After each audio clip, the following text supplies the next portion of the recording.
Camera action. Lights, camera, action. Good morning. This is the New York City Board of Standards and Appeals Public Review Session for December 8th, 2014.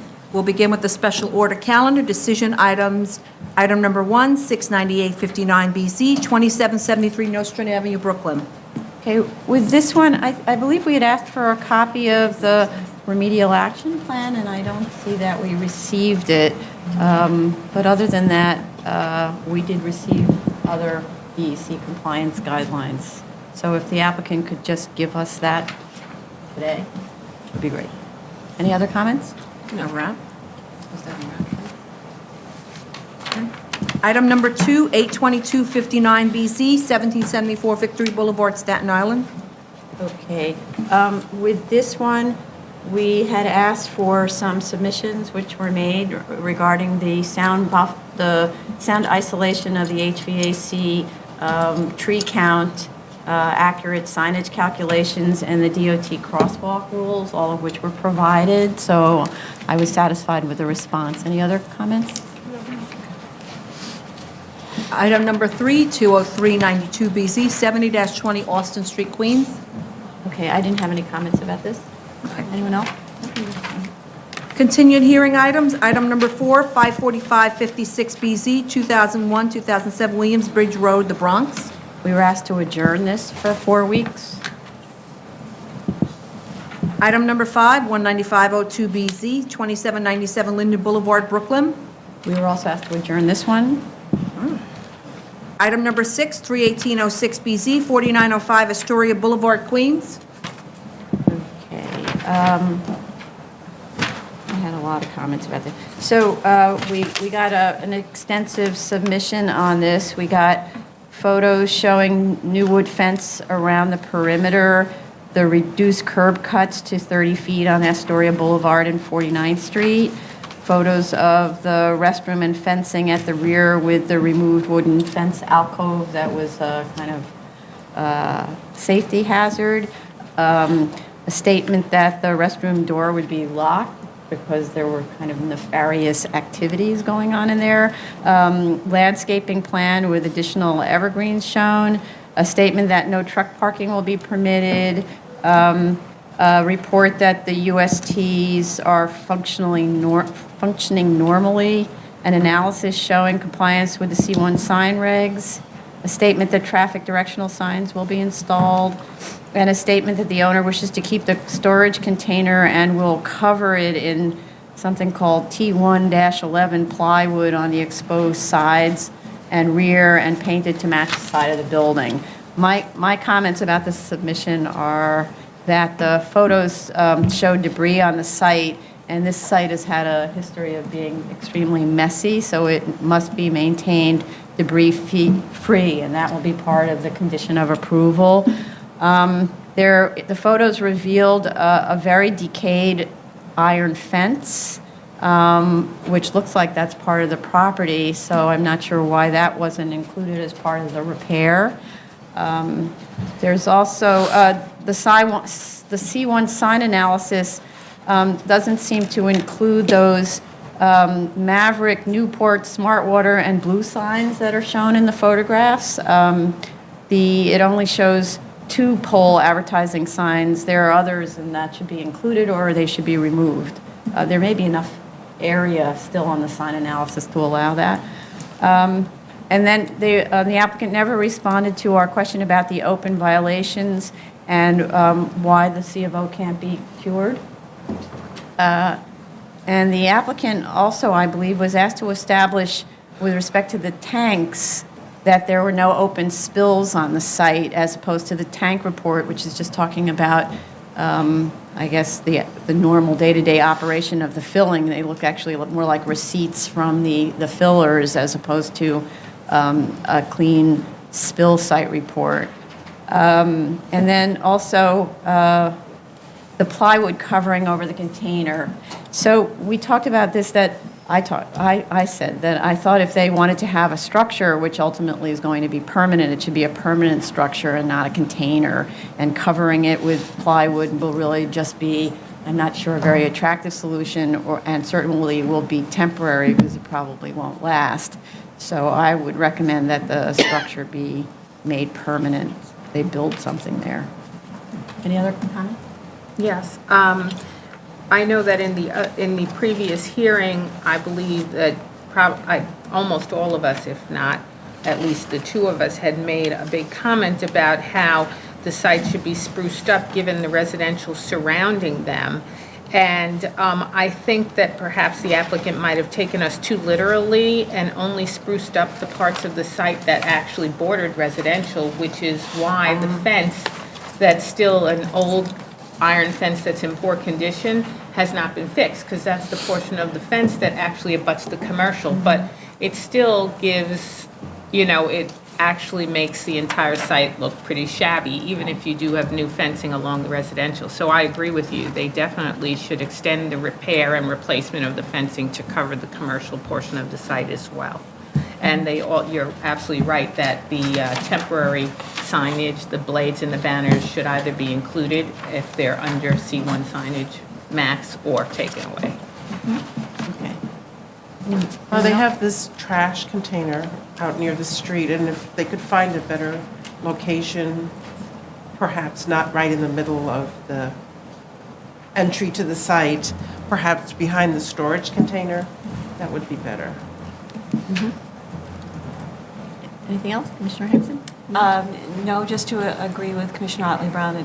It's funny because actually the new fencing looks great, and it sort of points up that the old fencing is really bad. So I would encourage the applicant to put in new fencing along the commercial side as well.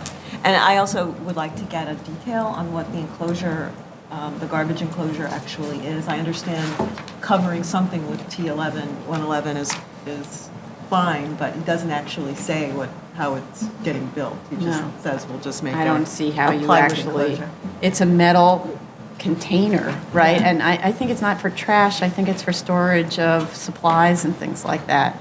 And I don't actually see how it gets applied with, Gorilla Glue. I mean, They should tell us exactly what they're planning on doing. right. Okay.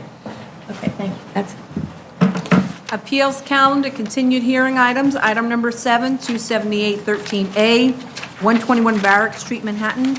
okay, we were asked to adjourn this, and we'll talk about the dates I tomorrow. think it's to January 27th.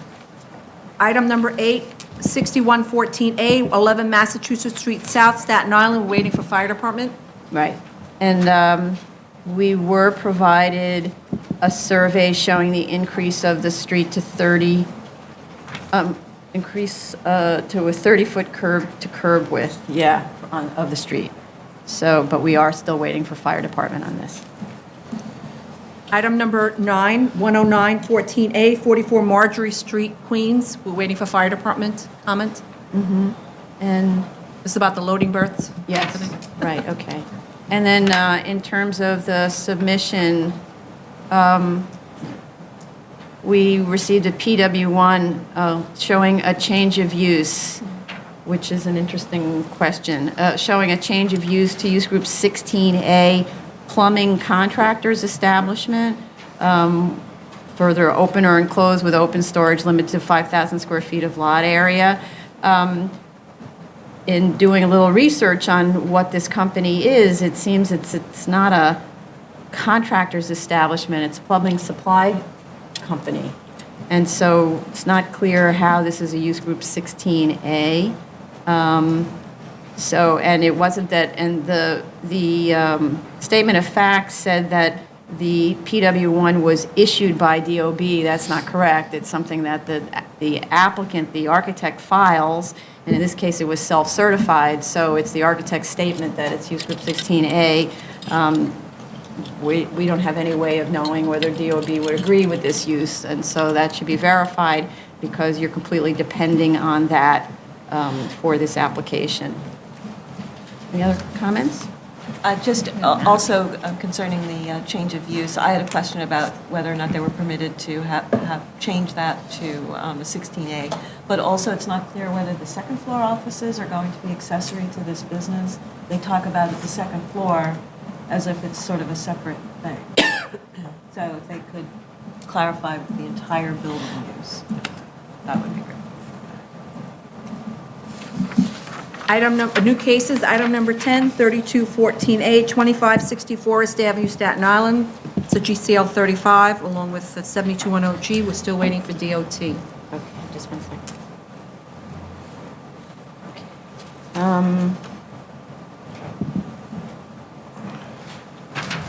Sorry. Still waiting for DOT. Okay, so my comments were 72-10G, so this is Forest Avenue, right? 72-10G pertains to bulk waivers for developments in the bed of map streets where such development would be non-complying absent such waiver. The drawing needs to show compliance with the zoning resolution and how the proposed development in the bed of a map street is non-complying.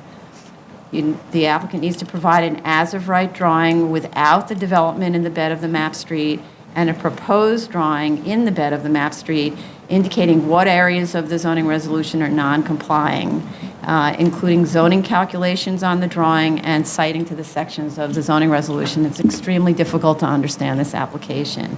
You need to show conformance with the street tree, yard, height, and setback regulations. The parking calculation is actually incorrect, since 1/3 of the employees is a permitted calculation only if 1 per 1,000 square feet yields fewer spaces. Here it yields 5 spaces, so the section 44-23 waiver from the DOB may not be available since the total combined need is 17 spaces. The applicant and architect need to look into that. And I also asked what type of retail and warehouse will this actually be? Any other comments? I agree. I was very confused as to exactly what the bulk waiver was asking for, because they're merging 3 tax lots into 1 zoning lot. So they don't really do the calculations based on this new zoning lot. They've already got, I guess, an existing building that's vacant, but they don't talk about if they're demolishing that building and putting up the new building, and that creates different floor area. They've got to sort of tell the story a little bit better so that we can understand what areas would be non-compliant in terms of floor area. I visited this site, and I would like them to give us a better description of what exactly is on Morrow Street, because there's a new movie theater, and there's some new businesses that don't appear to have been constructed in the bed of the map street, and if they're solely relying on one home to say that that is in the bed of the map street, so it could not be widened, because it appears to be an area that's transferring from residential to more industrial commercial uses. So if they could give us a better idea of what is actually built on Morrow Street, especially the new construction. Any other? No. Thank you. Item number 11, 18014A, 332 West 44th Street, Manhattan. Okay. So this is an extremely interesting case, which I have to say, everyone in the office is talking about. Not only is everyone in the office, I'd say everyone out there in the street is talking about it. So this is a case about whether some letters on the wall of a parking garage constitutes a sign, and if they do, does it constitute an accessory business sign? There are a lot of questions, and I sort of will just go through the questions, and the conversation will be very interesting tomorrow, I'm sure. The first is that both the DOB and the appellant have submitted materials, but they've been sort of talking past each other, and we really need them to talk to each other's arguments. That way, each one can refute the other's argument, ideally, or not, because then we'd be in a big quandary because there would be no answer. They also need to speak to each finding in the definition of sign and also in the definition of accessory use, and also speak to the DOB practice in identifying and regulating accessory business signs. That, for instance, not all words on panels constitute regulated signs, and DOB does have a history of exempting certain words on panels. And what is that history? What is an accessory sign as far as how DOB actually understands that historically? Also, it would be helpful to understand what a complying accessory sign that says, for example, Edison parking, park here, would look like. How big is it? Where would it be located? How high? With respect to this word Bravo, it's clear to me that the word is not specifically related to a parking garage, as the standard analysis is that it distinguishes between an accessory versus an advertising sign, but where an accessory sign normally is viewed as relating to the use, like Joe's Pizza hangs in front of Joe's Pizza. But is this nevertheless somehow an accessory sign, or is it more like an art installation? One question I ask is why the word Bravo? That seems to be something that the DOB was really focusing on, that the word Bravo was meaningful. What is the purpose of the word Bravo? Why was it selected? Is it viewed as a way of increasing business? Might it have the effect of branding the building? For instance, there are lots of different products that use Bravo as their product name, dog food, a television station. There are many, many. So is this all of a sudden going to be called the Bravo parking garage? What if it were flowers on the wall instead of a word that we know and we recognize? I think I'd like DOB, both the appellant and DOB, to look at that. Would it be different if it was a different kind of a form, an abstract form? Sorry. Could this be merely an effort to improve the look of an ugly building? Parking garages are notably extremely ugly. And so covering them in things in decoration, for example, is a long tradition, somewhat in New York, but certainly in other places. I point to Miami, where there are two very famous parking garages that are decorative and visited, actually. And is that a sign, therefore, because they are visited because of their architectural features? But then the next question is, does this word announce or draw attention to? And the definition in text is extremely vague because I am not sure what it's supposed to draw attention to or direct to. It just says to. So is it to the establishment? Is it to the building? Is it to a use? That needs to be explored by both sides. Another question about this particular collection of words that are mounted to this building was it conceived or designed by an artist? I suspect not. I suspect it's actually the product of a sign manufacturer. Could it be considered an architectural feature? The submission by the appellant made reference to the intention to install another sign on a storage facility that would say peace of mind. To my thinking, that's a different question, because peace of mind related to a storage facility, for example, really fits into Manhattan Mini Storage's advertising campaign, where you don't break up with your boyfriend because you store your football trophy in Manhattan Mini Storage. So there's peace of mind that you will still have a relationship when you come home, for example. Or there would also be peace of mind at the parking garage, where your car won't be broken into. So that one seems harder to me to not be considered an accessory sign. Might it be construed as advertising, actually, because there are products with the name Bravo? So might it be construed as advertising the TV network, even though the logo is different? And the Bravo logo isn't very specific. It's just uppercase and lowercase, as opposed to fully uppercase, but that's very subtle. I don't know how much the public is aware of that. The thing that I'm concerned about with this is what regulating this might do to the future of architecture. I'm very interested in the subject of architecture where words are now being used because of laser technology to print an entire building. So there's some very beautiful examples abroad where the entire building is made up of letters. There's a library in Germany which is covered in letters. So would regulating this mean that we couldn't have that kind of architecture here?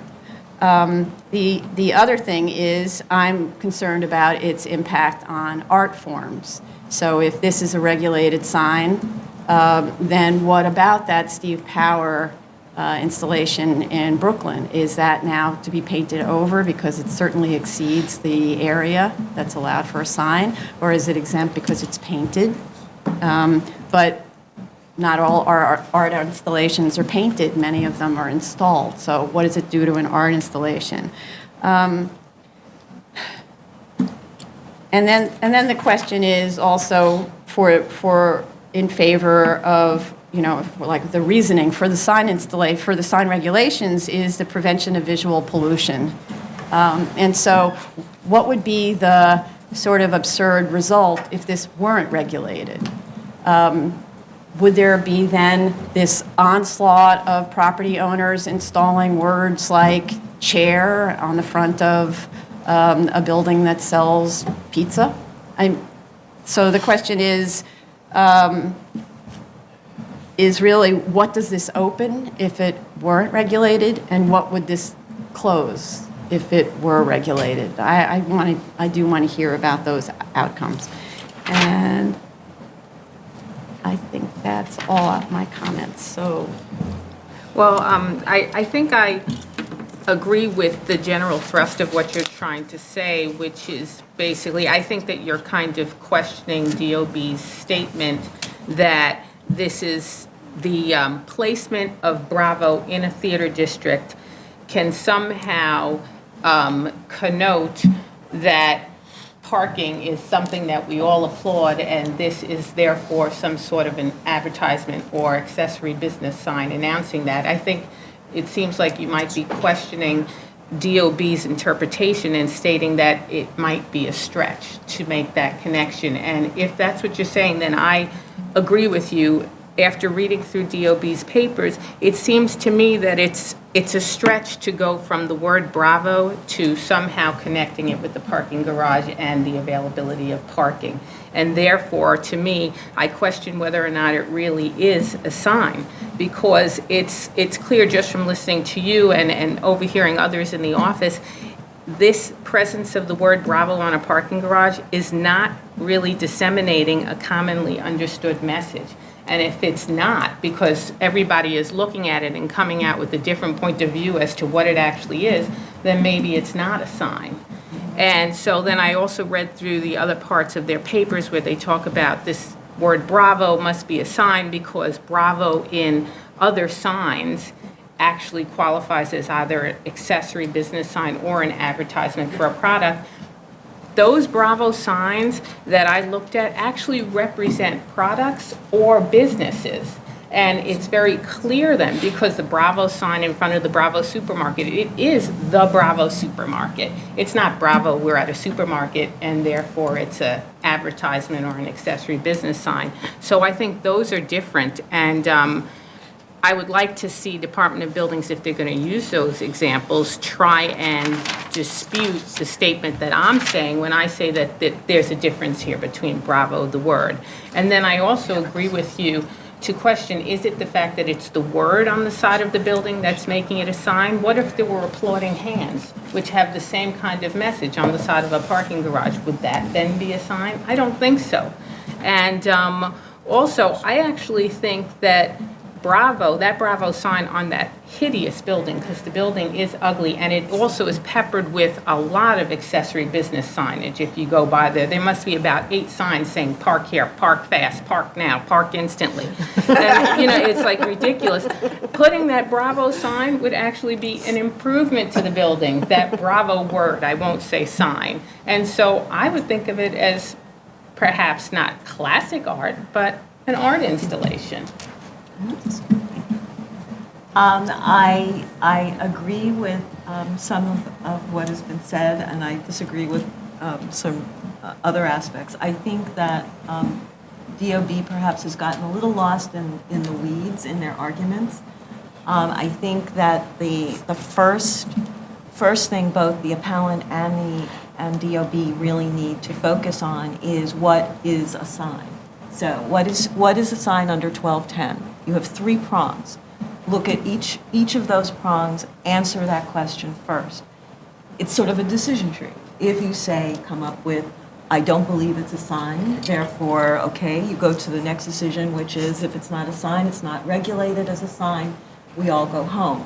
If you come up with, yes, it is a sign under 1210, then you have to determine what kind of sign it is. Is it an accessory business sign? Is it an advertising sign? What type of regulated sign is it?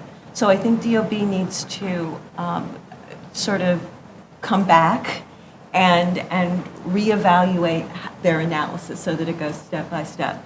The appellant needs to, I guess, make the argument whether or not this is a type of installation that requires regulation. And I think it really turns on whether this is something that is regulated or not. And I was not getting that from sort of either side. So I think they kind of have to go back to the beginning, give us what a sign is, give us whether they believe it's a sign or not, what type of sign, if it is a sign, and what kind of regulations would apply. Then I think they need to also talk about, if it is a sign, if DOB believes it's a sign, they need to talk about if it's a word, and does that word either connote something or not? Is that important if it's a sign, and if it's a regulated sign? So they kind of need to do all of sort of that gnarly legal analysis that I thought was a little bit lacking. And we'll take it from there. Well, my interpretation is if you look at the plain meaning of the definition of the word sign, I feel this meets the definition of the word sign. The problem I have is regarding this particular example, and in addition, the prior case 9013A with the Terry Fulgate sign, which I also thought was a sign, Terry Fulgate artwork, that we were limited to accessory or business, and I think perhaps the categories are a bit too limiting, that there should be another category which is artwork or facade treatment or architectural detail, which would provide a little bit more leeway than it's either advertising or accessory. But I do think in the clear meaning of the definition, it meets the definition of a word, of a sign. But then is it a regulated sign? Yeah, because I don't want it to be too limiting for some of the reasons that you said, that we can't be a little bit more, elaborate in terms of what type of things we permit. Because I agree, it appears that it will be an improvement, and it is like an exciting thing to look at. And, there's a lot of words printed on the outsides of buildings, like the new Whitney is going to have words around the outside of the building. How do you interpret that? Okay, thank you. And just one last thing, that both parties should compare and contrast with the case of contest promotions, that, right, and that should be part of the argument. Okay, so a lot to do, very extremely interesting case. Thank you for bringing it. Okay. Zoning calendar, item number 12, 32313BZ, 127 East 71st Street, Manhattan. Sorry.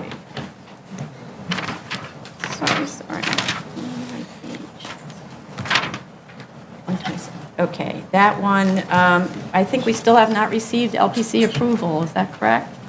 I don't think so. No. So we need to defer this until we receive approval. Item number 13, 4814BZ, 174 Falmouth Street. Okay, in this one, I believe Commissioner Martinez had some. Yes, they Open question. removed the roof in the front yard, and although I think the plans are a bit light and difficult to read, I have no further objections. Okay, anyone else? Okay, so we can vote on this. Item number 14, 9614BZ, 290 Dyckman Street, Manhattan. Okay. In this one, the submission revised the financials. Oh, I'm sorry, wait a minute. In this one, we closed this one. 1028. Sorry, yeah. They revised the financials, applying the hotel analysis to the self-storage. They revised the plan showing areas of non-rentable space and revised the traffic study showing a number of trips by the auto versus the non-auto. And I think I found that it was very clear on the financials, and the traffic study was very clear about the number of visits, and so I'm fine with this application. Anyone else? Item number 15, 11514BZ, 85 Worth Street, Manhattan.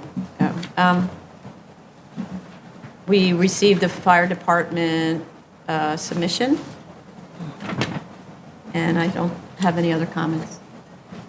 Did we leave out 13214? Oh, that comes next, okay. Okay. Item number 16, 13214BZ, 441 Rockaway Avenue, Brooklyn. Okay. They, I think, I didn't have any further comments on this. Okay, continued hearing items. Item number 17, 11714BZ, 101 West 91st Street, Manhattan. Okay. This one, there have been many, many submissions, and I won't go into all of my comments. There are submissions both by the applicant and by opposition. I note that the applicant and opposition have been meeting with each other and trying to work out some of the issues. I thought that the expert report on the programmatic need was excellent and really cleared up those issues. But I did have some open questions. So one of the things was that they decided to remove the sunshade, which was the source of a lot of questions and contention from neighbors, but also questions from us about its programmatic need. So removing that takes off a lot of issues. For me, a big issue has to do with that mechanical well and its location. And I see that in the most recent submission, Trinity has been working with the neighbors and has lowered the height of the mechanical well by 13 inches, which from my perspective is quite minimal, given mostly that I haven't heard answers to my quite specific questions, which kind of go on and on about the mechanical. In part, we had a lot of drawings, but didn't have all the mechanical drawings, so it would have been more helpful if we could have had the cellar and first floor mechanical drawings so you can actually see how it routes. But my first question was, why can't this intake be taken from the courtyard? Since the mechanical room is being relocated and the ducting is being effectively created for this, and it seems pretty clear that there's a route directly outside, closer than that whole run upstairs. If it's intake, I'm not understanding why the intake can't be coming from the courtyard.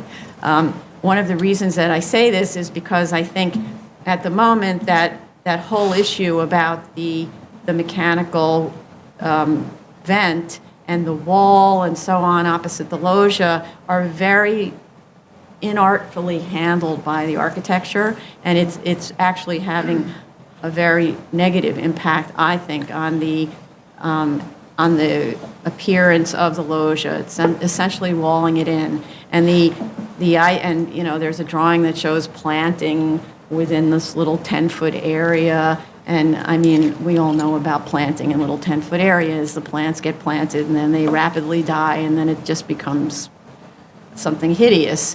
So it's not an architectural solution. It hasn't been worked out. What I would like to have is the mechanical engineer come here tomorrow with the architect, and we discuss what the alternatives are, because it just doesn't seem, and then by removing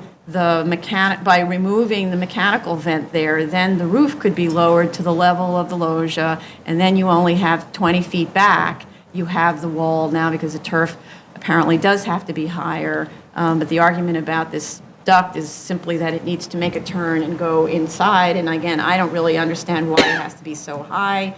You can run it in all different directions. There are soffits possible, and none of that was explained. So perhaps even bringing boards in so that we can actually point to drawings and it can be explained that way, as opposed to us individually having our tiny screens and you don't know what we're looking at and so on. So that's the biggest thing for me, actually.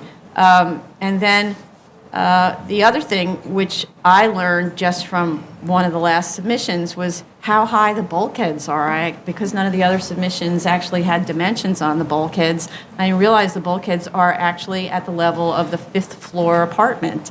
So they're very close to the apartment, and you look out your window and you see these giant bulkheads, and the bulkheads are running in a way that makes the stair just convenient. It's just the kind of the wraparound of the stair, and there doesn't seem to be any reason at all why the one closest to the street can't rotate so that the last run runs parallel to the street and therefore away from the apartment, and why the other one that's closer to the courtyard isn't actually just an open stair that hangs over the courtyard and then connects into the stairwell. So because these are, the way I understand it, these are just fire stairs to egress the turf, not for egress to the turf, actually. But even if they were, this still would be a permissible access to the turf.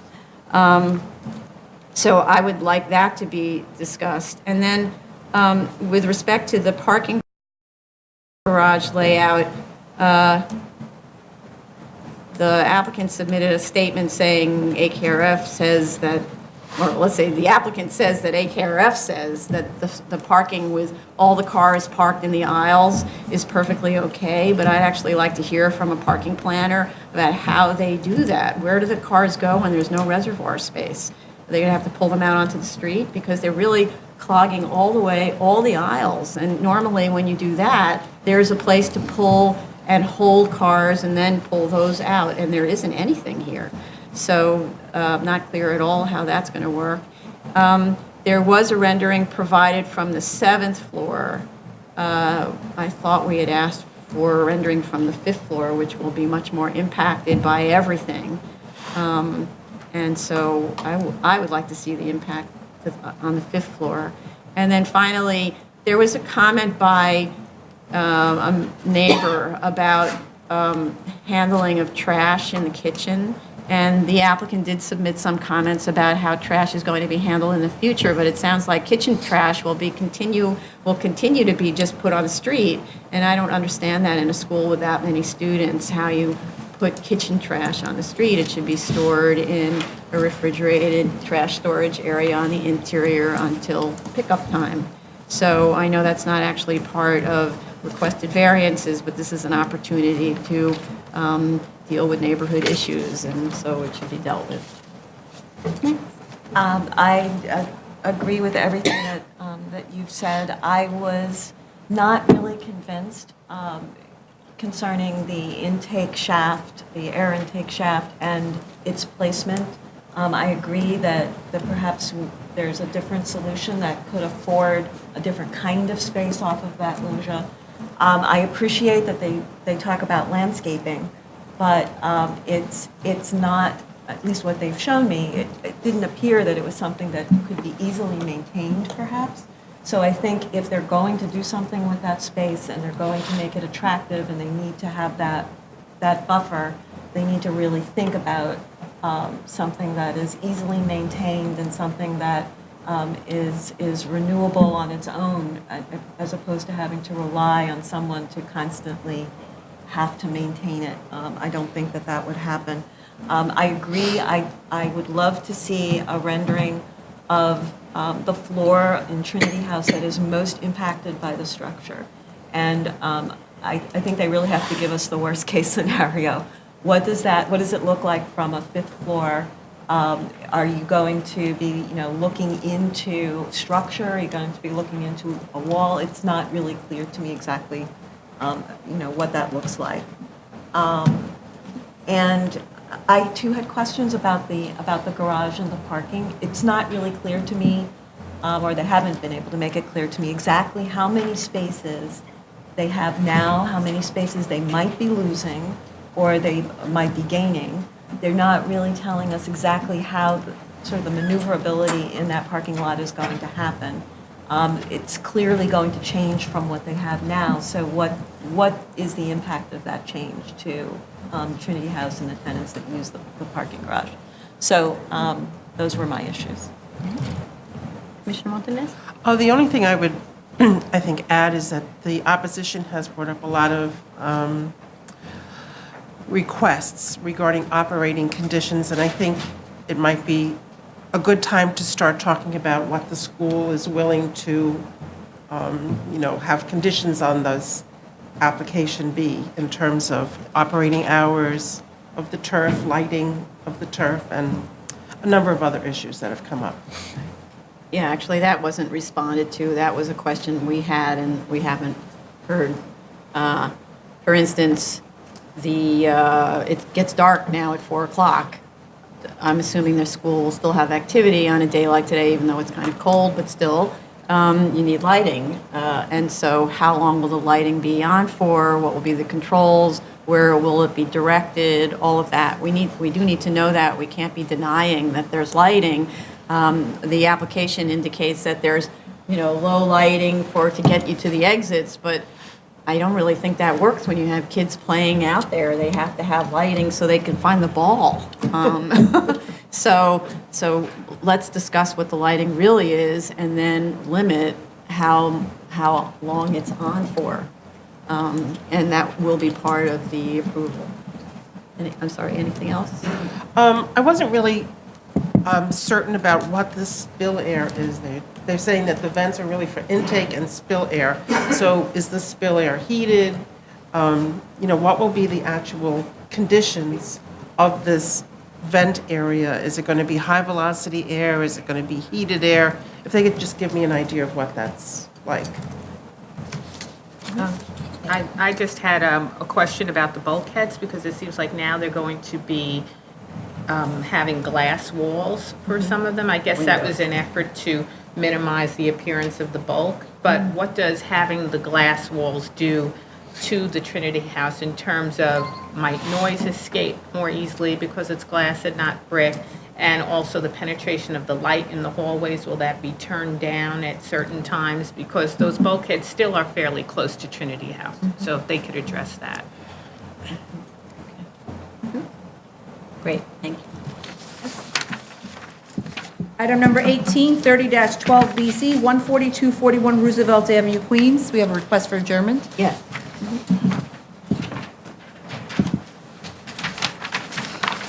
Item number 19, 81-12BZ, 980105 Metropolitan Avenue, Queens. Queens. Also a Adjournment. request to adjourn. Item number 20, 17413BZ, 2449 Morris Avenue, the Bronx. Okay, with respect to their submission, they did submit a fire alarm installation schedule, which I understand is going to be revised again, but it shows that the plans were just filed today, or tomorrow, or no, sorry, last month, and that the work was expected to be completed at the end of January. I understand that that schedule will be revised again. They also submitted proof that, sorry. Okay, and so apparently they're 2 weeks behind schedule, and that they submitted proof that the Department of Justice waived elevator access at this location, and that the owner obtained a local law 58 waiver from the mayor's office for people with disabilities. My comment is that this is a facility that's been in operation for 15 years without a fire alarm system. If we were to grant this, they'd go on having no fire alarm system, presumably. So my recommendation is that we not grant until a fire alarm system is installed. So if the original projection was end of January, then maybe it's the end of February that we actually vote on this, but we want submissions on progress throughout. And also, we had asked the applicant for a fire safety narrative in the findings and to address the discrepancy in the signage analysis and to improve the findings for the special permit and the statement of facts, none of which were done. So that needs to be done. Any other comments? Yeah, I was just going to add that they did not reconcile the signage with the plans and the analysis sheet. Okay. Mr. Montanez, any? No? You? No, just, you covered it. Okay, great. Item number 21, 17613BZ, 31 Bond Street, Manhattan. Okay, so, sorry, just 1 second. So there had been this is a little bit confused in terms of the submissions. This was originally heard on 9/16 and scheduled to be heard again on 10/28, where the applicant asked to adjourn it to have more time to submit more materials. But prior to 10/28, they did submit materials, and so they essentially resubmitted old submissions that weren't responsive to our comments. Some of it included the resubmission of the urban cartographic study of the 7 other similar sites to this site in terms of trying to establish unique physical condition. That is a very strange study given our comments at the review session, because the study argues that other properties that are similar to this one have more valuable buildings because they have deeper rear yards. Hence, those deeper rear yards provide better light and air to the residential, joint live work, and office uses. Meanwhile, the proposed project argues that a deeper rear yard is a hardship. So just speaking from the point of view of a land use lawyer, why would you ever submit something that speaks against your own argument? So what it does is it reinforces our position that you need a 30-foot rear yard, if nothing else, to increase the value of your building. In addition to which, it's an extremely deep lot, much deeper than typical, so much more able to handle a 30-foot rear yard. In fact, I have to say that this building being deeper than the other buildings will therefore be that much more valuable than the other ones that were cited both in the financial analysis and in urban cartographics analysis. The other submission was citations to BSA variances that allowed more than 5 FAR, which I'll speak about in a second. So basically, the new submission was not responsive to our review session of 1027, and the new axonometric that provided to show the rear yard condition actually increases our understanding of the rear yard. That shows that adjoining properties are set back further than this one proposed. So then you actually do see that having a deeper building will immediately affect adjoining properties. The photos of the rear yard provided with the 5.0 FAR set does the same. So far, there has been no argument in favor of a shallow rear yard. With respect to the submissions of other BSA variances, kind of in short, I can distinguish every single one of them. Many of them were sites with extreme hardships, just as an example, because I don't want to go on and on, but one was a triangular site with increased facade costs and awkward layouts adjacent to the Holland Tunnel, precluding drilling of H-piles. And the initial request was for 6 FAR, which was reduced to 5.48 because of the comparables being too low. And all of the other sites were equivalently burdened. So what's the equivalent burden on this site that would entitle it to more than 5 FAR, where 5 FAR is the typical grant in this area? Then, sorry, I went through actually which one. So, just a note, DEP requires submission of a Phase 2 pursuant to the approved work plan, so the applicant should be doing that. The financial analysis, I'll just touch on a little bit. Financial analysis shows a typical plan for the as-of-right hotel with only 3 rooms per floor and an elevator at the front. This is not a credible hotel. Why would the elevator remain at the front? No one would ever renovate this building and turn it into a hotel and keep the elevator at the front where there could be a hotel room. So this is the first time that the hotel layout was submitted, so we didn't know that that was their basis, so that absolutely has to be revised to reflect more keys.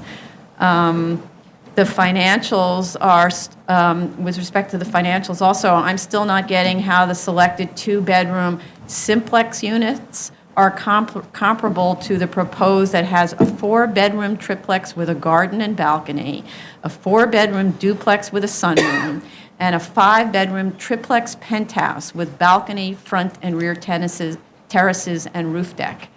I mean, I don't care what kind of adjustment you do to a 2-bedroom, some of which are in tiny little buildings with weird layouts and not at all comparable for the market. So as far as I'm concerned, none of those comps are convincing. It's also, if you just look at it in some sort of a rude analysis, there's a difference of 1,500 square feet between the 5 FAR and the proposed. So how could that 1,500 square feet be responsible for generating what's effectively 8.3% increase in return on investment? If the project is running so close to the edge that 1,500 square feet will make or break your project, you got a problem with your project. So that, it's just not credible. And the other question is, why does the residential sales number exclude the income from the seller, which is part of the triplex townhouse unit? So Commissioner Otley-Brown, you want to? Yeah, I had made a bunch of comments about the site value, and I'm not sure that the applicant understood where I was getting at, because all they did was talk about a correction to the total amount of square footage and how that would make a difference, and it didn't make any difference. What I was basically talking about was the way in which they were making the adjustments to reflect the fact that the commercial space is not legal on the first floor at this site. And if you make the adjustments properly from the original report to the newest report, then you're going to see that your site value should be reduced by $1 million, plain and simple. I said this last time, and I have also informed the staff member, so they can sit down with the staff member if they need to go through it piece by piece. And if you reduce the site value by the $1 million, then the 5.0 FAR works. If you also take into account the residential comps and the fact that they really are not adjusted correctly, because if you look at the whole conversation we had about how the comparable buildings have amenities, only 2 of the comparable buildings cited actually have amenities that this building cannot have. In terms of, one of them, I believe, is close to the Gramercy Park Hotel and provides access to all of the hotel amenities. And the other one has a fitness center, and it's not entirely clear whether or not this site is going to have it. In any sense, this site is definitely going to have a doorman because you have a very large lobby, and in Manhattan, you don't build space that does not directly or indirectly contribute to the revenue. So you're not going to have a large lobby space and not put a doorman/concierge. It doesn't make sense. Also, you have a subcellar in the plans, yet the financials are saying there is no subcellar. But if you are actually having a subcellar, then you're also going to have storage units. So that's another amenity that the applicant says the comparables have that this place does not have. And you're probably going to have a fitness center because, like I said, you're not building extra space just to have open space to look at. You're going to put things in it. So if you consider all of that, then you should not be adjusting the comparables down for this building. The applicant has to clarify about the subcellar, because I saw it referenced, but it's not in the plan, so that may be a mistake. I but- thought I saw it in the latest plans, but it was not in the financials. It says on the financials that there is no I subcellar. thought the subcellar was only the elevator. Yeah, I think that's. Oh, okay, all right. Yeah. They had a It's subcellar with a unexcavated. pool before, but I think they removed that. Oh, because I think then I must have been looking at the wrong set of plans, because it looked like there was a subcellar. I think there was a subcellar before, and that's what, Okay. Yeah. They're just using the elevator pit. They're as- putting an elevator Yeah. pit there.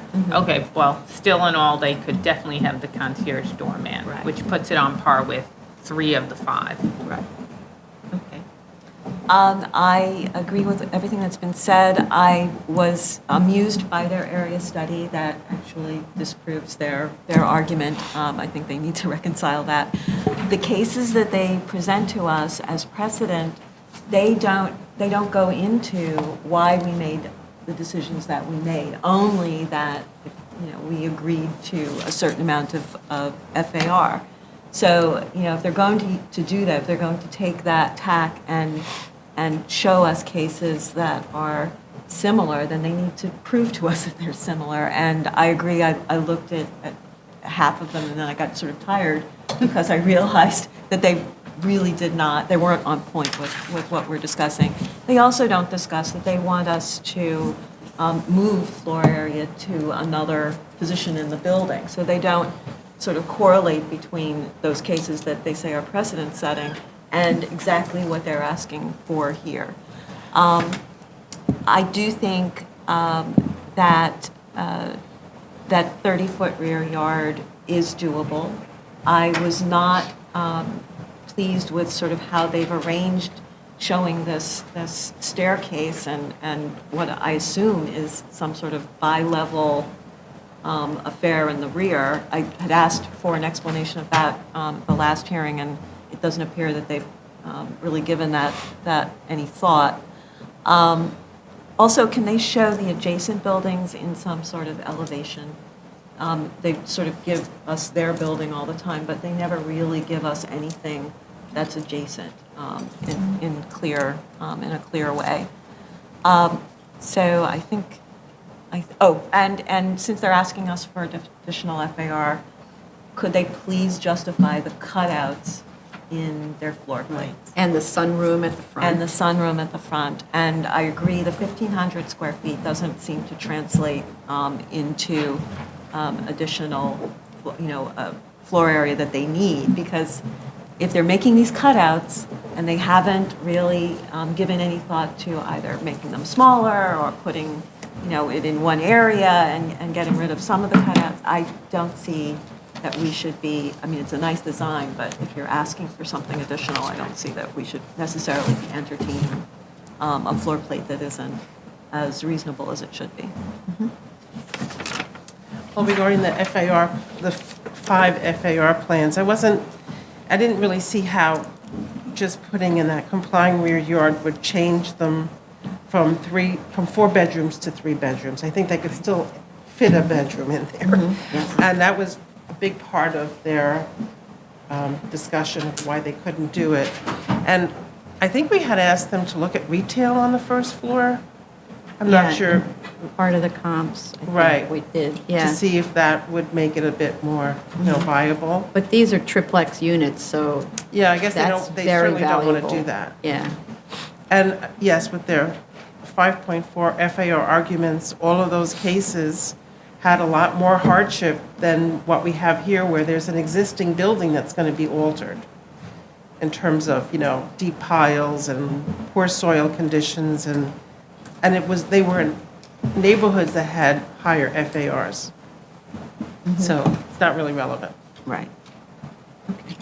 Great, thank you. Item number 22, 18513BZ, 97 Franklin Avenue, Brooklyn. This one is yours. The applicant gave us revised drawings to correctly show, I guess, where the balconies actually are. And they provided us with subsurface investigation reports. I I just had a question on their investigative report. It didn't really make sense to me to say that the soil conditions with semi-volatile organic compounds found at the top of the soil won't impact the development. I think they actually want to say it does impact the development because they do have to dispose of it differently than if it was just soil that was, that was clean.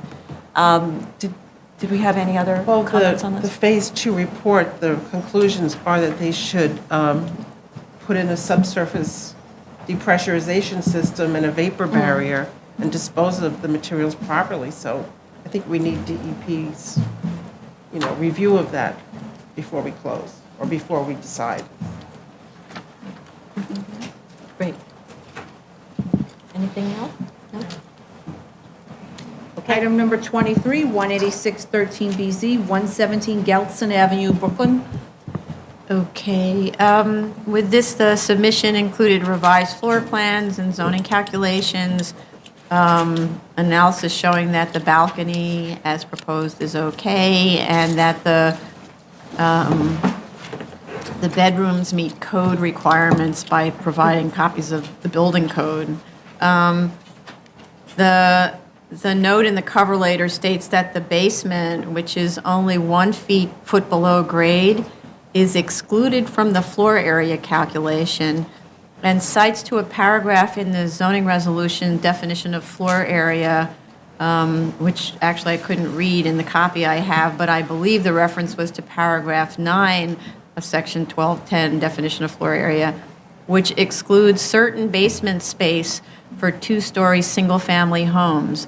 But specifically, that section does not apply to buildings in R5 zoning districts. And also, it has to be a single-family home, and this is a 2-family home.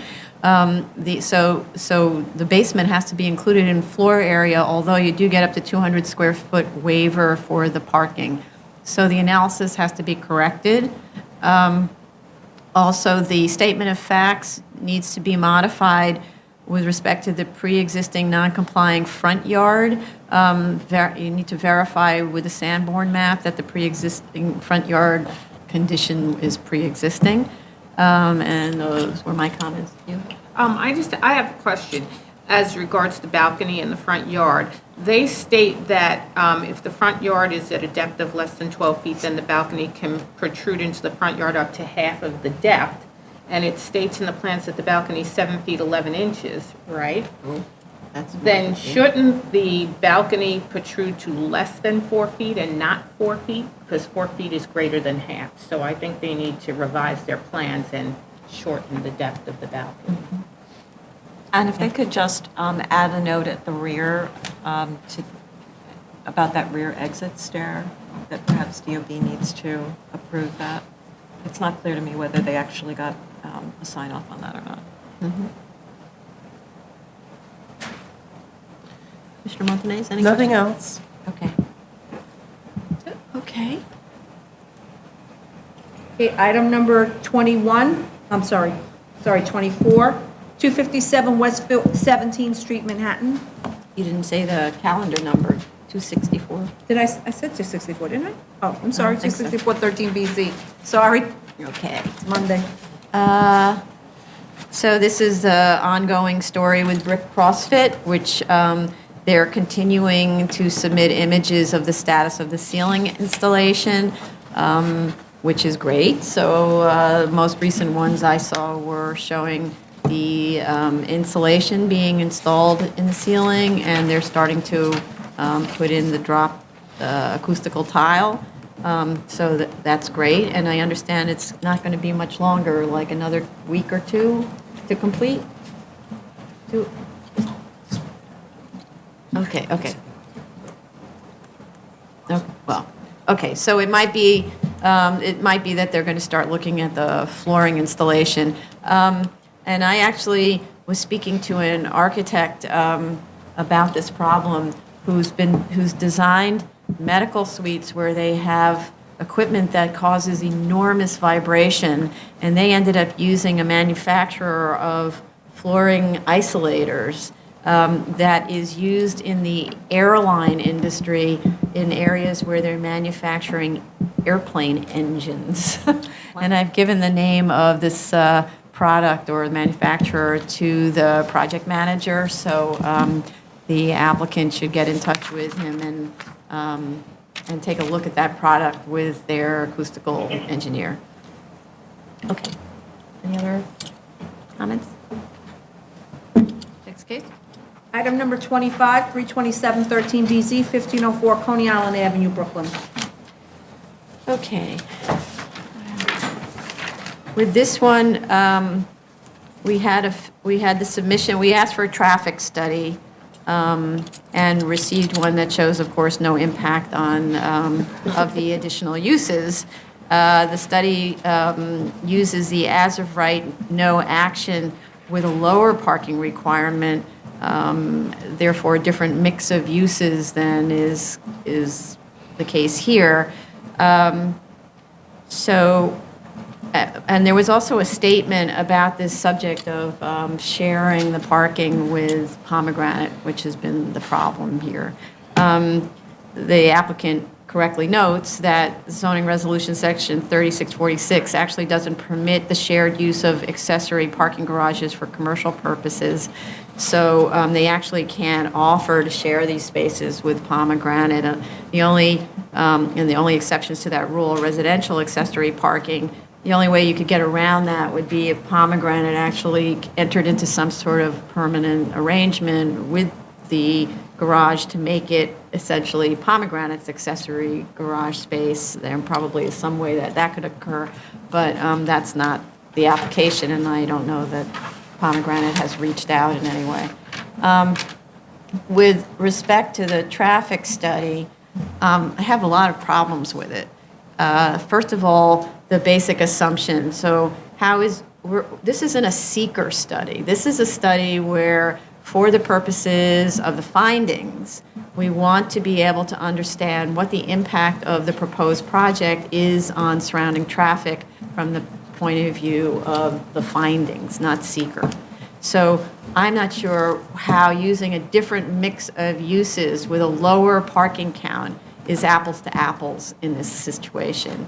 This special permit isn't to allow a use, which is as of right, but to reduce the parking. So shouldn't the study be proposed where it provided that uses the proposed uses and scale of the project with the required parking provided versus the proposal without all the required parking? It's not a fair comparison.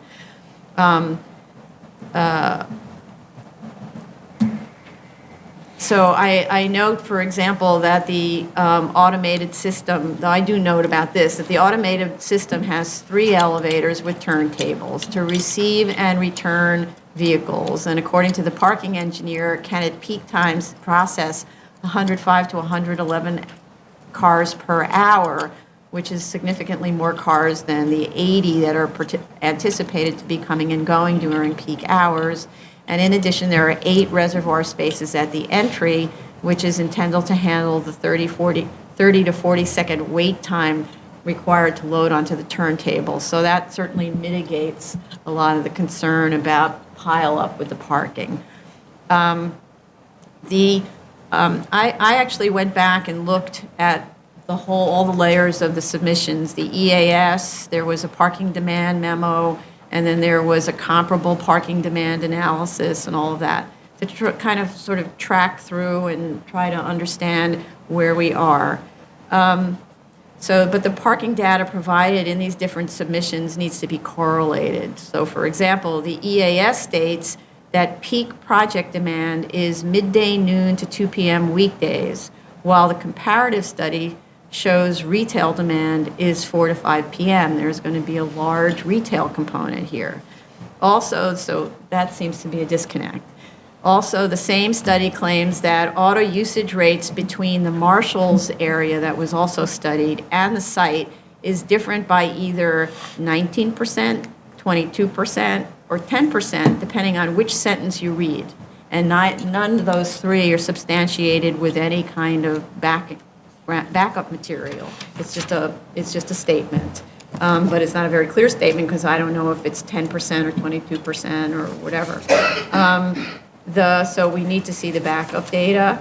And I also note that this location, which we all know is clogged with traffic, maybe this is the type of a use where everyone gets into their cars. Maybe if the Marshalls area has a higher auto usage rate for whatever its purposes are, this location actually attracts people with a much higher auto usage rate because going shopping is different than going to work because you have a lot of bags to carry, which we all observe here. The comparative study did not provide the data sheets for the analysis, which should be provided, but also should have been run using the actual projected rates for medical offices at this site rather than the reduced rates for the Brooklyn surgery site, plus the Marshall's rates. So in a sense, taking the reasonable worst-case scenario, the rates for Marshall's was higher than projected for this site, and the rates for this site for the medical was higher than Brooklyn, Brooklyn surgery, so you should take both of those together. That data should then have been incorporated into a revised parking demand memo that correlates peak retail parking demand time at 4 to 5 p.m. against peak demand at Pomegranate, which is also at 4 to 5 p.m. All this data should be factored into the traffic study, because if there's a lot of parking going on, there's obviously a lot of traffic going on, which is not reflected in the traffic study. The traffic study also shows a modal split for destination retail of 16% for auto, while the comparative study indicates that in the Marshalls area, it's a 52% auto usage rate, and in the study area, 42% auto usage rate. So how does the modal split end up at 16% for auto for traffic here? That doesn't make sense, we need the backup data for that. And then my printer didn't keep printing. So we'll go to somebody else and I'll pick up from there. Well, my only concern was that they took trip generation data from different sources, and I wasn't convinced that they weren't cherry picking. You know, that some is from the Coney Island FEIS, some is from the Seeker Manual, and I didn't understand the reason behind why they used different sources for that data. Commissioner Hinkson? You covered most of it. Right. I don't have any additional comments. Okay, so I have one more. Let's just say I'm a parking and traffic analysis freak. So when I see data that just makes no sense, I keep digging. So just to continue with what I said, we need backup data. A lot of the submissions by the environmental consultant are just statements. They're never backed up with the supporting data. It says that, such and such a source says that it's this, but then we don't see the source, so we can't understand the context. And that, of course, leads to questions. So with the traffic study, I'm actually not understanding what its purpose was. By simply comparing the no action to the action, a smaller project to this project, that's a smaller project than this project, and stating that there is an inadequate delta between the two peak hours of 38 trips to warrant further study, that's not the question that was presented at the hearing. The question is that there will be between 126 and 199 trips, if that's the correct number based on what I said before, added to this intersection, and whether action needs to be taken to alleviate very severe existing congestion caused by inadequate access to parking at this facility. That's the analysis that needs to be made. And then there's a comment in the traffic report that says that there will be necessary measures taken to ensure that there are no left turns into the parking garage from northbound Coney Island Avenue. What are those necessary measures? They weren't discussed. At the last session, we wanted the applicant to discuss this with DOT and have not heard anything in that regard. With respect to the statement of facts and findings and the traffic and parking, this is the argument that is made to support the special permit. So it means you need to make the argument there. So you need to discuss the subject of traffic and parking and the different analyses. You have to discuss the substance of the technical work that was done in the traffic and parking analysis, along with the basic infrastructure in and around the site, which includes the street direction, road width, neighborhood parking sources available, and specifically get to how the disadvantages of reducing the parking are outweighed by the advantages of granting the special permit. That's the finding in the special permit, which needs to be fed with all of this data and not just have the data sit over there and the statement of facts sit over there, and then we do the work. And that's in closing. Okay. Next. Item number 26, 329 13BZ, 145 Girard Street, Brooklyn. We were asked to adjourn this till for submission in late January. Item number 27, 8-14BZ, 1824 East 22nd Street, Brooklyn. Okay. Okay, so we were provided a number of submissions, which I appreciate. A block plan showing the depth of the rear yards, a streetscape photo montage, revised plans, a cover letter arguing that the project, though minimally changed, is in character with the block. And I think the submissions were extremely helpful in understanding the project. That's the purpose of them. The plan of the rear yards, though, actually do show how anomalous a 20-foot rear yard will be in the area. Immediately adjacent to the properties typically are yards that are far deeper than 30 feet. Many of them are 40 feet deep. Only one neighbor has a 27-foot rear yard, although the study does not show the height of that structure, so that might just be a 1 or a 2-story extension. Similarly, for the property across from that one, but not adjacent to the subject site, there's a 23-foot rear yard. Don't know what the height of that extension is.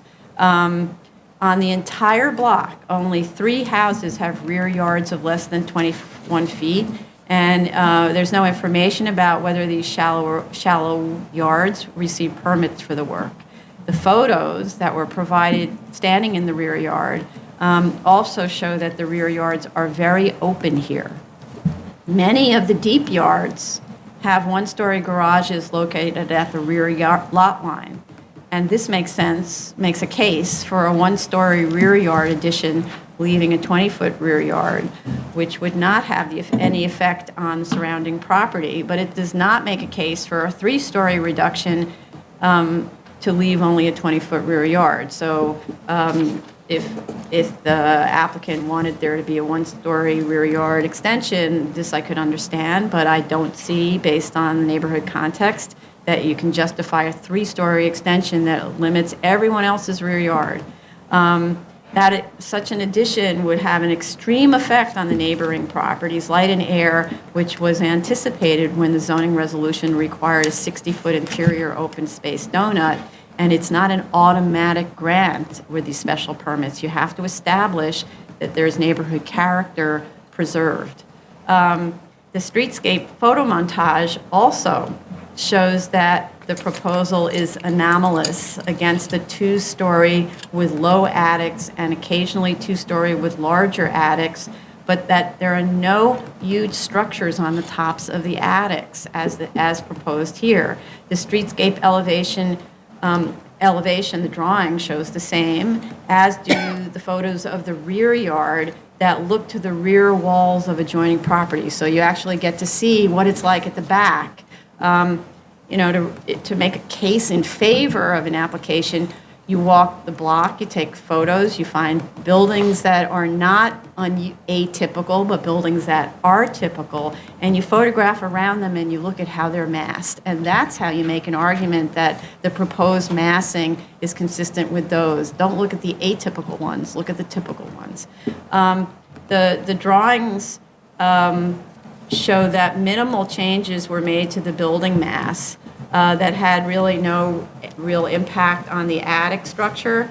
Although I note that the garage and the porch at the rear were removed, that's of less interest to me at this point because I'm not seeing a good case for reducing the rear yard to 20 feet, in particular because, as we've discussed before, the floor plates show fluff. They show ante-rooms and such things, and walk-in closets, things like that, that are actually not critical to the layout. And for it, if you gave up a little bit of that, you'd have a bigger rear yard, which is more consistent with neighborhood character, and you'd still get all the programmatic requirements that a person needs to stay in the house and enlarge their families and so on. It would have also helped in terms of making the argument if the proposed project was inserted into the photo streetscape, as has been requested several times. I do appreciate that this is a learning process, that the architects aren't necessarily up to speed on how to do this. I'd suggest there's this fantastic SketchUp program that allows you to make 3D drawings. It's very easy to use, and you could spin all the way around because the axonometrics are still not telling a story in a way that is promoting the project. The goal is to promote your project and make your argument. So, and then I just note that I really do appreciate the studies that have been made so far, but they were provided for a purpose, which is to ascertain the essential character of the neighborhood, to help the board determine whether the proposed project can meet the 73-622's finding that states that the project will not alter the essential character of the neighborhood or district in which the building is located, nor impair the future use or development of the surrounding area, and that the board may prescribe appropriate conditions and safeguards to minimize adverse effects on the character of the area.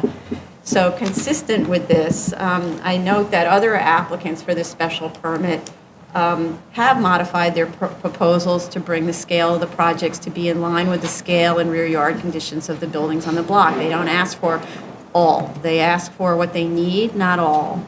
And so in this case, I'm not really understanding why the pushback. The architect needs to reduce the enormous dormers on top of the attic to bring the roof lines and form in concert with other properties on the block and increase the size of the rear yard so as to have less of an impact on neighbors. Any other comments? Yes. Regarding the landscaping, they show compliance with the landscaping requirements by landscaping portions that are not in the front yard. So I think they have to reduce the front porch and increase their landscaping. And also, I had a question about the balcony on the roof of the first floor, and they said that's not a balcony, that's a terrace, but I would like them to show how that complies with DOBT PPN 403, where they actually define terraces, and it doesn't seem to apply to this condition. Okay, thank you. Any other comments? Okay. Item number 28, 2514BZ, 1601, 1623 Avenue J, Brooklyn. Okay. So with respect to submissions on this, the applicant submitted an excellent expert report that shows why the current building is deficient space-wise. It explains that although enrollment only increases by 100 students, there's an existing need for more space, and they're primarily to address current needs, not enrollment increase. It also explains the needs for the spaces shown, the required sizes, and the servicing the number of students, et cetera. It makes easily understood the comparisons between the proposed, the as-of-right, and the lesser variance, showing really clearly that functionality of the school would be compromised if it had to comply with side and rear yard requirements. It analyzed the need for the larger Beit Midrash, made it clear, revised the statement of findings and the drawings, and has a statement about why the bulk of the building cannot be relocated to the R5 given that that portion of the lot is trapezoidal, in fact, very with an extreme angle and small, and that the building was intentionally designed to keep the building low at the front portion within the R2 and rising as required to fit program space at the rear portion, which is immediately adjacent to the R5. So I really appreciate that submission. Very easy to understand and makes a clear argument. My comments are that the proposed plans show that by the third floor, the building sets back 22 feet from the side yard, so that an 8-foot side yard is only at the first and the second floors, which therefore reduces the impact on the neighbors of that reduced side yard, so it opens it up at that point. And I also note that the site has a very odd triangular rear yard area that adjoins an even odder, more acute triangular rear yard of the neighbor, which actually looks up right onto the street. So I think that in this case, the imposition on the rear yard, which opens onto the street like that, and the fact that the rear yard here ranges from actually having 30 feet to 5 feet as a result of this odd configuration is understandable. That I totally get why they had to do that, and I see it as having little to no impact on the neighbor. The expert report, and that I would just say this is for future use, because I don't think I needed really more information. The expert report, though very thorough, would have been even better if it had included industry standard room dimensions and areas for each type, like a classroom needs to be X square feet and the gym needs to be X square feet. The reason I didn't need more is because we have other expert reports where I can see that this is within range, but it would be helpful if in future all the expert reports had that. And then the elevations also show, to my mind, that the proposed school is in keeping with neighborhood character in that it will form part of an existing school campus of very similar scale. So, I actually agree with you that this submission was definitely full of very useful information in helping us to come to a determination that their programmatic need is actually valid. I do also agree with you that it would be helpful if they do, in the expert analysis, drill down to the amount of gross square footage per student and the amount of zoning square footage per student that each of the options has. It would be great if they can cite some sort of a regulatory agency that has a standard for what it should be, so we could see if they're meeting or exceeding the standard. And I just have one more question that they could easily put this to bed for me that would be helpful. And that has to do with the fact that they discuss their needs in terms of how many people need to be accommodated in each room. And if you look at the plans, the occupancies there are much higher. I know that a lot of it is in the existing building, and so they can easily argue it's already been built. But for instance, if you were to look at all the classrooms that they say need to accommodate about 30 students in each classroom as a max, or 30 plus, a lot of those classrooms actually accommodate between 37 and 50 students apiece. Is it possible to rearrange those classrooms or rearrange partitions so that you can appropriately size them to what you actually need, and then perhaps move the guidance offices into the existing building and then lessen the bulk in the new building? So that would be my one question remaining. Okay. I agree with what's been said. I just had questions concerning their repurposing some of their larger spaces. And so it sort of begged the question, can those spaces be used for, I guess they talk about being able to assemble the entire school at in one spot. Can those spaces, I guess especially the new auxiliary gym, can that be used as an assembly space where then they could possibly make the addition of the Beit Midrash a little bit smaller and reduce the bulk on that end of the building? They now have 3 large spaces to accommodate maybe not so many kids. So if they could speak to that, and do they need to have, I guess it's 250 seats in the Beit Midrash, if they have additional space elsewhere? Also, I don't think they're really taking advantage of being able to perhaps build out more in the cellar, in the residential area. I guess it's the R5. I don't think that they take advantage of being able to utilize more square footage in their cellar. So if they could speak to that, they might be able to put some functions, below grade a little bit, which would then lessen the height at grade level. So if they could speak to that, that would be great. And I would just say, if there's issues about using cellar space for various student facilities, that should be discussed. I mean, and whether it's not a good idea to put kids in the cellar for whatever those functions might be, and so on.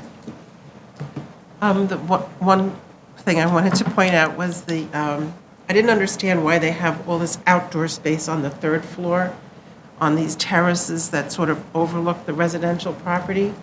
And because they have a lot of other outdoor space, and just in terms of sensitivity to the privacy of the residences, if they could move that away from those properties. Okay. I think it might be a good idea to bring the architect to the meeting, because that way, the person who prepared that needs analysis clearly knows the project inside and out, and will be able to answer these questions like in a minute. So, okay. Great, thanks. Item number 29, 2614BZ, 45 East 75th Street, Manhattan. Okay, so the architect provided a very simple, clear analysis of the space requirements and the reasons for the requested variances that link directly to these requirements, comparing the as-of-right to the proposed, so another very good analytical study. And the statement of facts was revised to integrate the architect's analysis into its own analysis, which is great, because then it's all there in one place. So I actually didn't have any other questions. I think this is a very modest request. I think it's a good application. Anybody else? Item number 30, 2814BZ, 3540 North Spring Avenue, Brooklyn. You're asked to adjourn this? Item number 31, 5914BZ, 114, 122 Jackson Street, Brooklyn. We were asked to adjourn this as well. Item number 32, 6414BZ, 1320 East 23rd Street, Brooklyn. Okay, so my comments on this are similar to my comments on the other. I note that, again, that the applicant provided a plan of the block showing the depth of the rear yards, and a photo of the streetscape montage, and revised plans showing the garage and the rear porch removed, and very minor changes to the roof line. In this, though, my analysis is a little different.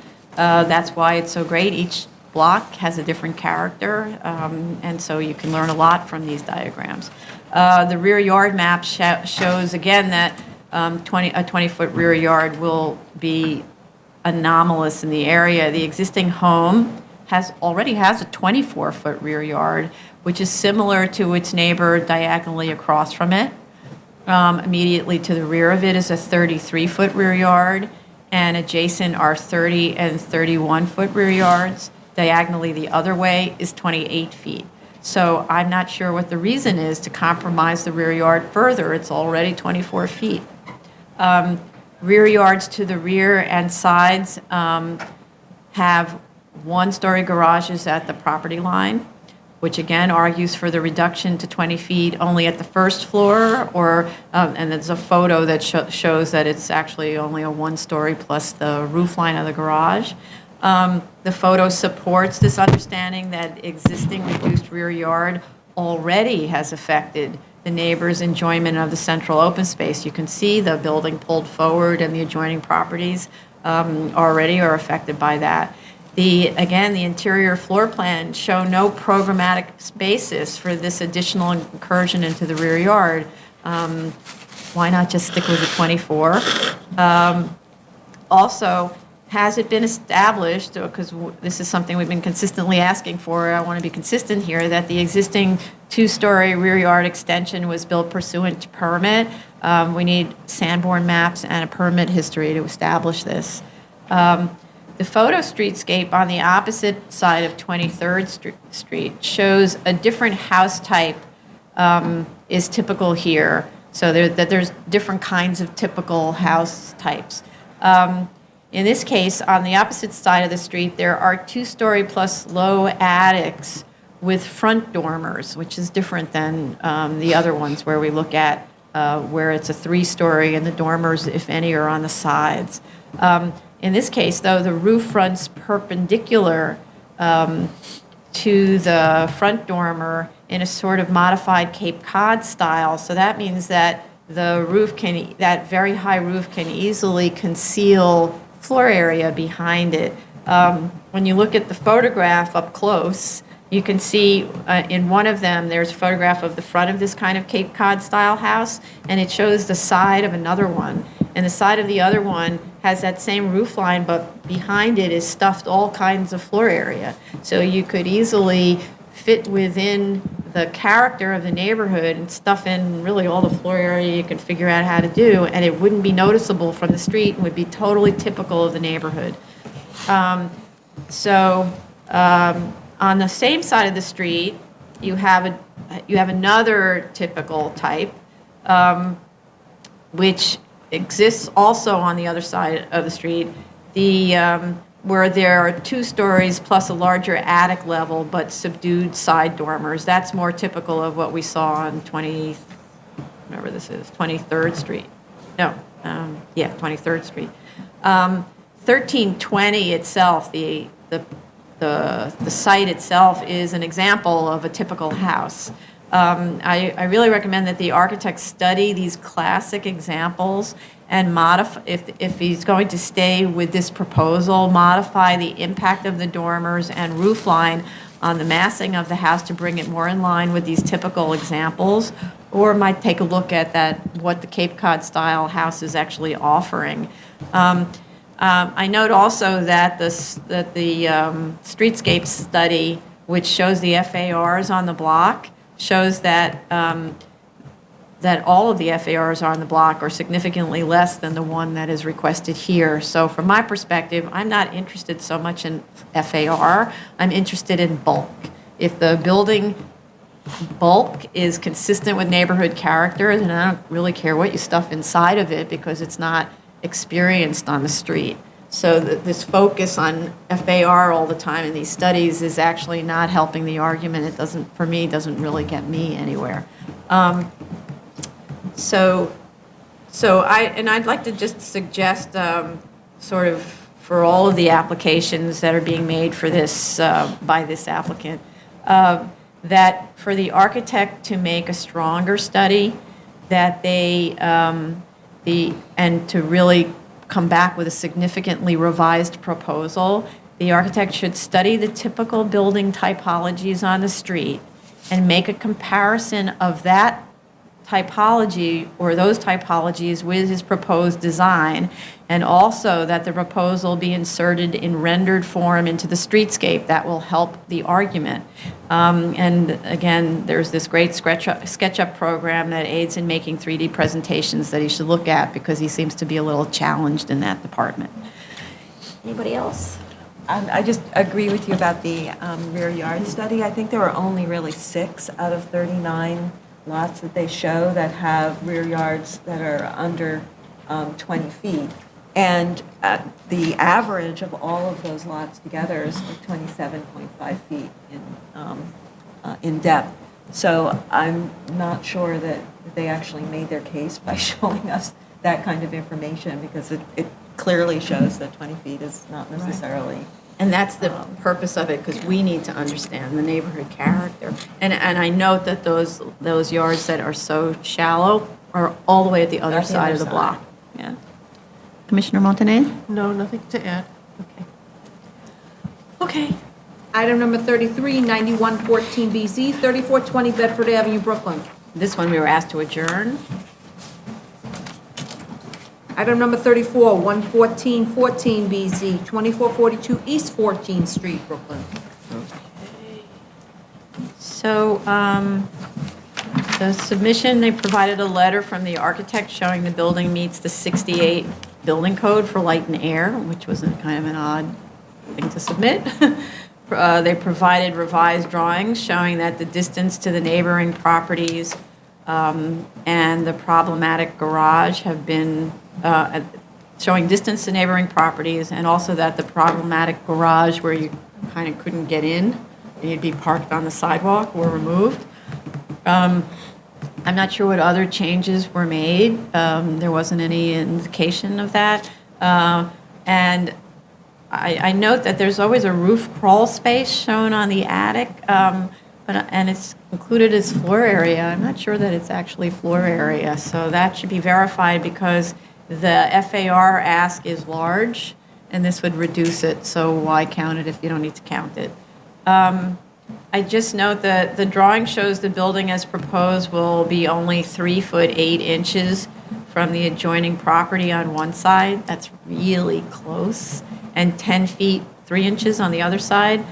However, I also note that the site is extremely narrow at only 20 feet, so having side yards turns it into one of those, staircase-only type houses. So I understand the problem. The applicant did not provide any information about rear yard conditions, which we asked for, so to understand the impact of this very long rear yard extension on the neighbors. It's a 42-foot long extension. You might ask, does it need to be 42 feet long? The photos provided with the initial application show that the reduced rear yard will have a huge impact. So you really need to make an argument to support this enormous reduction in the size of the existing rear yard. There was a question also about whether, I don't think it was answered, whether this would actually be an NB application, since the addition is 2.4 times larger than the existing building, so this may not count any longer as an enlargement. And just a note that the roof plan doesn't seem to match the elevation. It seems to be missing a parapet or something, so if they could look at that. Other comment? I agree that they needed to actually show us, I think they were going to show us that the type 1 application met requirements for the special permit, but I don't think that they actually gave us that information. They need to show us that, 2.5 times the size of the initial building actually meets those requirements. And they did not give us the rear yard study, and I venture to guess that the size of this, I mean, it's a 40, like you said, a 42-foot extension is much bigger than anything surrounding it. So I think they really need to give us some sort of study or a narrative of why this size of a building is going to fit into the character. Mm-hmm. Great. New cases, item number 1, 18314 BZ, 113 Nassau Street, Manhattan. Okay, this is an application for a PCE on the ground, first, second, and third floor. Well, first is just a lobby, second and third floor of a mixed-use building. Offices immediately above, and I note that there's weightlifting and treadmills on the third floor.